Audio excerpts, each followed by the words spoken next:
Hello YouTube, welcome back to my channel, Ariwa Bestie, Ariwa Bestie.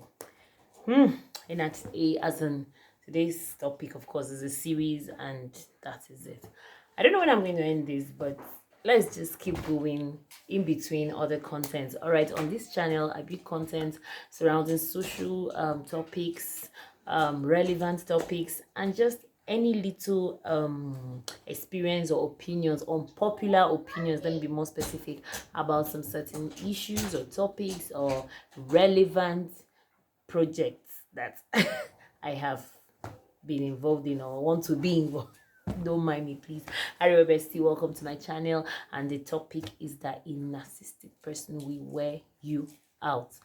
Like that one, you can't even. Now, do you know? But let me just say it as it is. Like from my own experience, though, you won't even notice that you're wearing yourself out.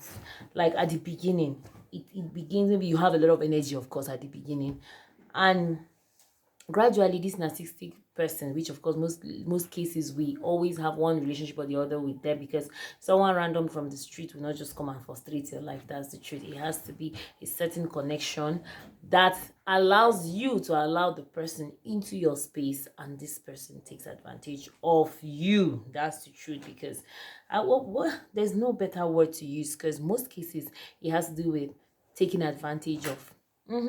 Yeah.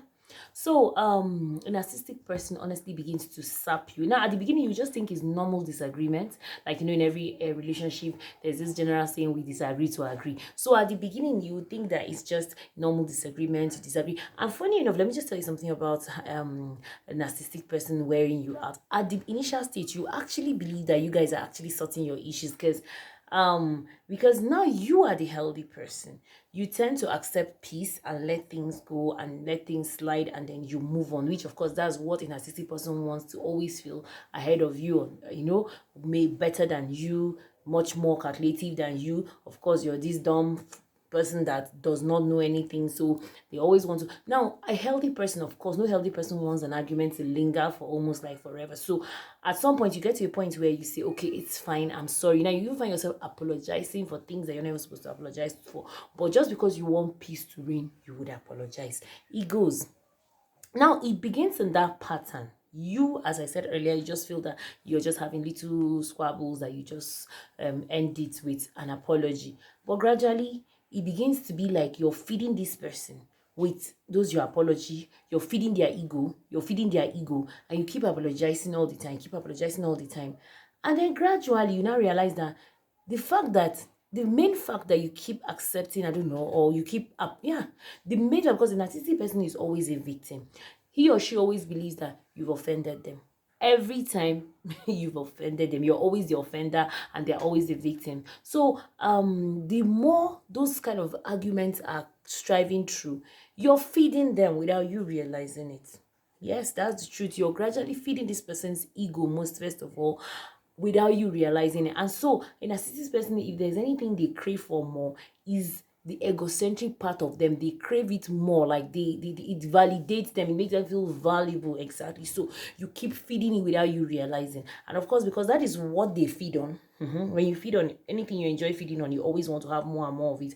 And so before you know it, you guys are having more and more and more issues, more and more and more quarrels. And it gets to a time where, see, let me just tell you something about arguments. For me, though, at least it affects my emotions. It affects, because the fact that I raise my voice, get angry, get pissed off, it affects me. Like, it affects me physically, emotionally.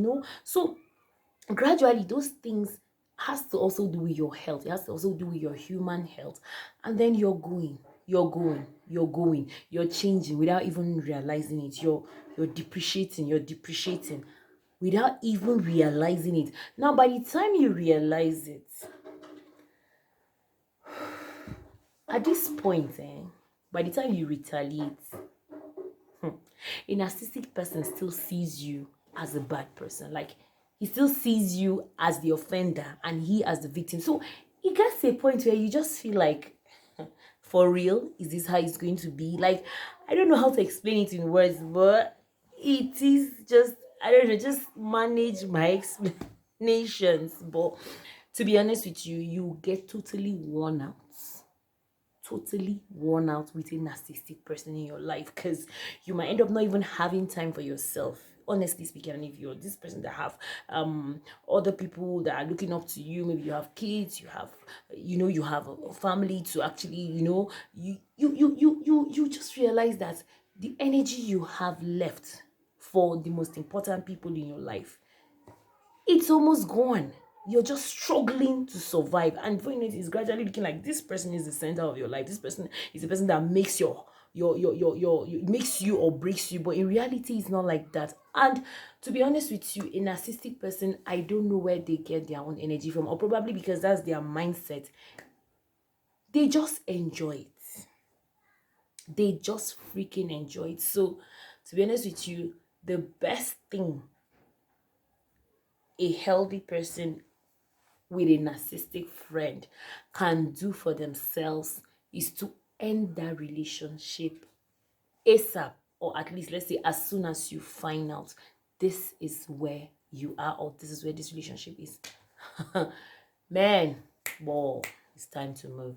Okay, so thank you so much. Please, if you're new on this channel, I build content here surrounding, as I said earlier, social topics. Let's just talk, and thank you so much. Subscribe